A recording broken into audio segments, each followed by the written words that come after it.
Hi, everyone. Welcome back for another installment of our Payroll Protection Program series. If you watched our video last month, we teased a little M&A stuff at the end of it, and it ended up being great timing because, as they tend to do, the SBA issued more new rules, specifically about the intersection of the Payroll Protection Program and merger and acquisition activity. So that's what we're going to talk about today. Taylor, I think there's three buckets this stuff falls into: stuff that you don't need consent for, stuff you need lender consent for, and stuff you need lender and SBA consent for. Yeah, absolutely. So the notice came out October 2nd, and like you said, we've got I think three groups of things to think about.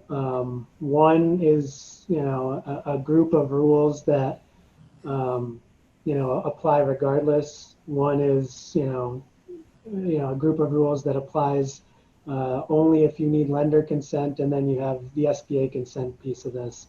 And, the trigger here, I think is probably going to be pretty important. And if you've been contemplating, if we have clients, or if you're not a client, but you're a business that's been contemplating kind of a merger and acquisition type transaction, this is going to be important, right? And if we haven't identified to our our lender and worked with counsel, and figured out how this is going to work, it's time to take a look at the notice, and figure out which of these buckets you fall into. So, basically, the kinds of transactions that require lender consent, but you don't have to worry about SBA consent, are going to be those that are sales that are include, let's say we're talking about a stock deal.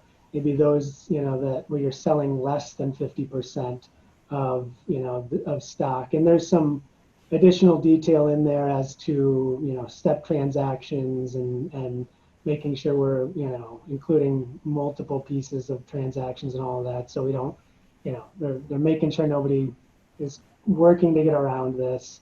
But so that's one piece where you'd be looking for only lender consent and not SBA consent. Another would be a transaction where the borrower has already completed the forgiveness application and puts funds in escrow equal to the outstanding loan amount, which in almost any case at this point is the loan amount, right? Because unless you've received a decision on your PPP application, you don't know what's happening and what the outcome is on that.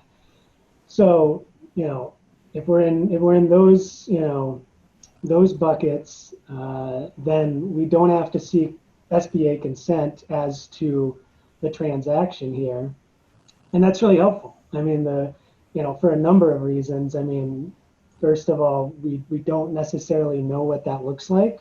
There's some vague references in the notice to the possibility that the SBA is going to impose some level of additional assurances, or other requirements, but not much detail on that. It certainly will probably take a bit longer, right, to get the SBA's consent. I think we're thinking probably on the order of months, and that's after we get our forgiveness application decision in, right? So we could be really delaying decisions here. And we talked last time about just the fact that a whole lot of our clients, we've been talking with them, you've been talking with them, they just want to get this off their plate, right? Right. Yeah. And, last time we talked about all these reasons why it might be a good idea to wait to submit your forgiveness application. And this is actually one instance where maybe you don't want to wait. If you've got an M&A deal cooking, one of the requirements, in addition to this escrow, is that you have a submitted forgiveness application. You had to turn it into the bank. So I guess that's one more carve out, where if you've got an M&A deal cooking and you want to rely on this, get that forgiveness application in.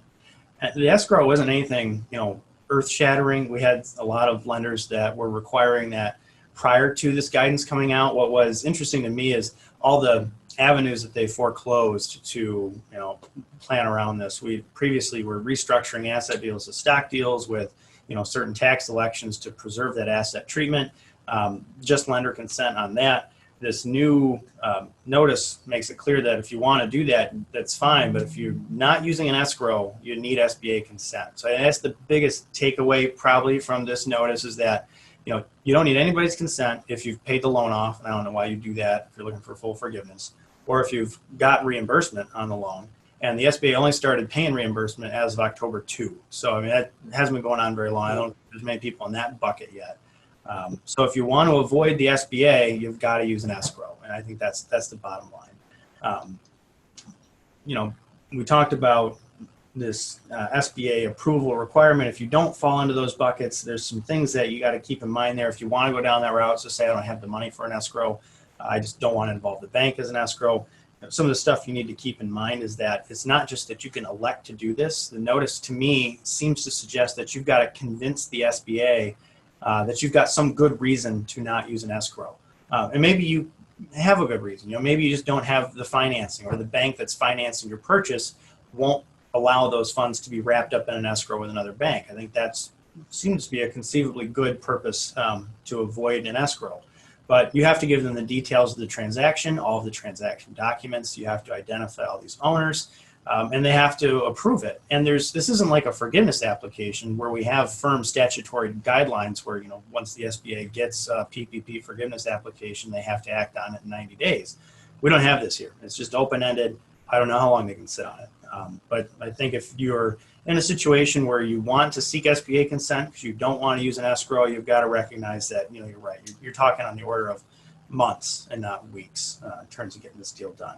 So, I think that's the upshot of the notice. There are a few more kind of, procedural requirements there about which party is obligated to take care of forgiveness application things, which party remains obligated to handle and respond to an SBA audit, those types of things. So I think if you're engaged in M&A activity and one or both parties have a PPP loan, you're going to want to be reviewing that notice, making sure that you kind of know what the default rules are.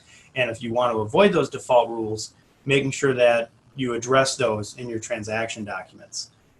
Which I guess is a nice, segue to what we should talk about next. If you've got a PPP loan and you're engaged in M&A stuff, you're going to have a little bit longer purchase agreement, right? I mean, there's just certain things that you've got to address in your transaction documents that relate to that PPP loan. Yeah, absolutely. It's a really good point. And we've walked through these, in our, I think, with clients and with deals that we've worked on. And, to some extent, particularly prior to this notice, I'd say that it felt a little more even, it still is, but more so open to negotiation. And the nice thing I think about the notice is, to some extent, this narrows us in, and, you have to some extent, you have some of those default rules that we need to make sure, are in alignment with our transaction documents.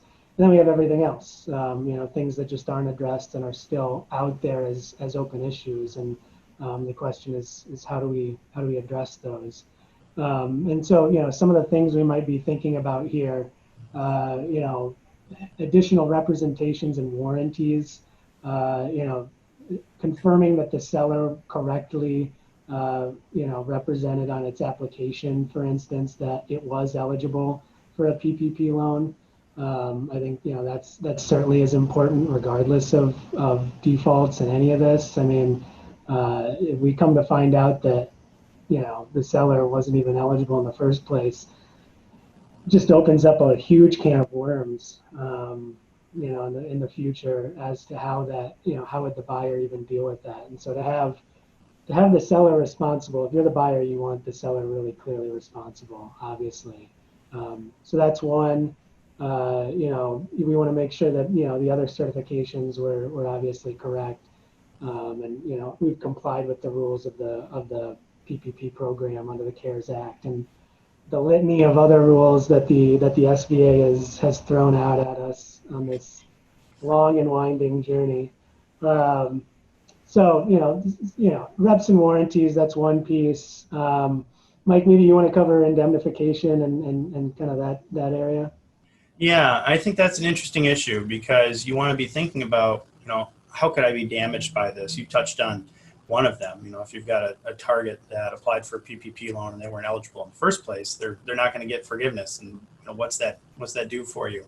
If you've got an escrow, that gives you some protection, but you know, if there is an SBA audit following the transaction and you're the buyer and you got to handle that audit, you're probably going to engage some legal fees and you're probably going to incur some damages. And that might not be something that directly relates to the transaction. You know, it's something that relates to the, you know, the target's prior business operations, and ties right back into the reps and warranties you're talking about. You know, if I want to seek indemnification for a breach of a representation and warranty, you know, I want the target to make a rep and warranty that I am eligible for this PPP loan. I have applied the funds the right way, so that if that turns out to be false, I can seek indemnification for that. You know, the upshot being, you just want to make sure that all the components of your transaction documents talk to each other, that we're thinking holistically, and that this just adds one more layer of complexity where if something goes sideways, you might be damaged, and thinking about the ways that you could be damaged to make sure that your indemnification provision is broad enough to cover that. You know, also thinking about indemnification limits. Sometimes we'll see limits on indemnification that just caps it at the transaction price. I'm never going to be damaged more than what I paid for this business. Well, that might not be the case with a large PPP loan. If you've got a PPP loan that's not forgiven, now you could be damaged in excess of the purchase price, you know? So all things to keep in mind, making sure that we're, you know, coordinating components of our purchase agreement. Certainly something that you want to engage counsel on to make sure all your bases are covered. You know, I think part of this too, you can mitigate that with how you structure this as part of the purchase price. And again, the procedure is kind of nice in that it hems in the different ways that we can address this, right? I mean, I think it's going to be a good baseline that people aren't going to want to seek SBA consent if they can avoid it. And if you're going to do that, you've got to use an escrow, which really only gives you two options. One is to kind of treat the PPP loan as a liability. If we're talking on a cash-free, debt-free basis, that PPP loan is going to reduce your purchase price until it's forgiven. And then it's an escrow. You just treat it as a kind of post-closing obligation where once it's forgiven, it comes out. And, you know, then I think all three parties have to be involved there. The buyer is going to want to hold back that portion of the purchase price until they know that it's forgiven. And then the buyer, the target, and the bank all need to be involved in that escrow agreement. The only other way I can see to do it and avoid SBA consent is to essentially treat it as a credit to the purchase price. You know, you've got a rep and warranty in there that says, I've submitted my PPP application, I did everything perfectly, I'm going to get full forgiveness. And the buyer says, you know what, fine, I'll take your word for it. I'll pay you the full purchase price because I know you've got to hold that in escrow anyway. And if that's the case, then you know, you don't have to have the seller involved, which is, you know, good for the buyer's side because you get your purchase price right away and you don't have to deal with the bank. Again, those are both pretty pro-buyer options. If you're or pro-seller options, excuse me. If you're a buyer here, you know, you don't want to give up that purchase price until you know you're going to get the loan forgiven. So, you know, if that's the case, I think you're stuck with this escrow. It's just a transaction risk you got to use. If you don't want to use indemnifications and clawbacks and that type of thing, the only other way to do it is to just treat it as a liability. And if you're going to do that, you've got to get SBA approval. You've got to submit all their stuff. And that's just a business risk you got to assume, right? If you're engaged in a transaction where you're right up against that $10,000 limit, or maybe you've got publicly traded companies that are going to be a little more scrutinized, you're worried about that necessity certification of your target maybe, those might be all good reasons to avoid an escrow and say, you know what, I'm going to go through the time and expense of getting SBA consent here because I'm just not confident that you're going to achieve this full loan forgiveness. But if you're a buyer here, yeah, I think you're stuck with that escrow, whether you like it or not. And you can probably talk about this more. You've been doing a lot of work with this with our clients, but I think this comes right back full circle to where we started on this necessity certification. You know, if you're a party to an M&A deal, you're either got enough liquidity to make a purchase or you're getting liquidity from a deal. And I think the SBA is going to have to look at that and say, was this loan really necessary? Yeah, it's a really good point, Mike. You know, just to refresh viewers' recollection here, maybe they don't need it because it was a hectic time, but for a while there, I mean, we all remember at the very beginning, I mean, we had this necessity certification, and it seemed relatively loose for a while there. It seemed, shoot, who wasn't affected by the pandemic in a way that makes this loan request necessary to support ongoing operations? And then, we saw successive events that caused us to kind of go back and forth on whether that necessity certification was a big deal that everybody should worry about, or maybe was less of a big deal. But ultimately, I think what that showed us was that you need to do a little bit more than just say, hey, there's a pandemic, it's a big deal, this is unprecedented. It's not implied by the circumstances, the necessity circumstance. And so, like you said, Mike, I mean, if you had a deal in the works, or, if you were, working on something, merger acquisition, any of this that we've been talking about here, I think it kind of begs the question. I think it raises this issue. I think it's something that you probably ought to anticipate a question about, or and it would be worth kind of an advanced consideration at this point. But these are all things that we're happy to help with. Certainly feel free to reach out to us. Anything else you wanted to highlight here, Mike, before we wrap up? Yeah, with this necessity certification, I think the extent to which you need to be worried about it depends on two things. I think it depends on if you're the buyer or the seller, and I think it depends on when the transaction negotiations started, right? I think if you're a seller, you've got a little harder hill to climb because, or if you're a buyer, you've got a harder hill to climb because you've got liquidity to make a purchase, right? And if you've got that liquidity, I think that just begs the question of whether this is necessary or not. So, if you're in an industry where M&A activity is common, and if your business in particular is engaged in deals on an annual basis, I think that's fine. I think you want a memo to your file, to your necessity certification that supports that. If this is kind of a one-off thing for you, then I think it's still possible, but it's a little more difficult. From a buyer side, I think you've got it a little easier because you're just receiving an influx of cash. But it does depend on when the deal talks started, right? If you've got a signed letter of intent that predated your PPP application and you're a seller and you're saying, I need the influx of cash, but you've got a signed letter of intent that's going to get you an influx of cash, that's a tough fact, right? Now, you might not be certain that the deal's going to go through. There might be contingencies that need to be satisfied before your deal closes. So if those don't pan out, then maybe the PPP loan is necessary. I still think there are, you're not dead in the water in any circumstance, but you do want to make sure that you're being very careful with your certification requirements and that internal documentation in case the SBA comes knocking and asks you to confirm that you meet that certification. And you're right, Taylor, that's, we've already been doing a lot of work with clients on the necessity certification. I think this just adds one more layer of things to consider when documenting that certification. And, we've talked about a few things in the last month now that people can reach out to us for. So the necessity certification, if you're doing an easy application and you're seeking that FDE safe harbor based on, government guidance and that kind of thing, you should have that internally documented. We can help you with that. Even just things like, I just want to make sure that I'm understanding all of these rules correctly one more time before I submit my forgiveness application. How does the safe harbor work for the various things? How does the FTE reduction work? How does the wage reduction work? If you've kind of gone back to all of our videos and say, geez, Taylor and Mike talked about that 4 months ago, feel free to reach out to us. We're happy to just give you the refresher on, the top 5 things you need to think about when you're doing that application to make sure you're doing that correctly.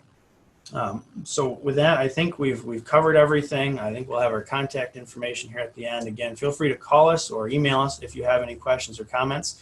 And as the SBA issues more rules, and I'm sure they will, we will be back with more content for you.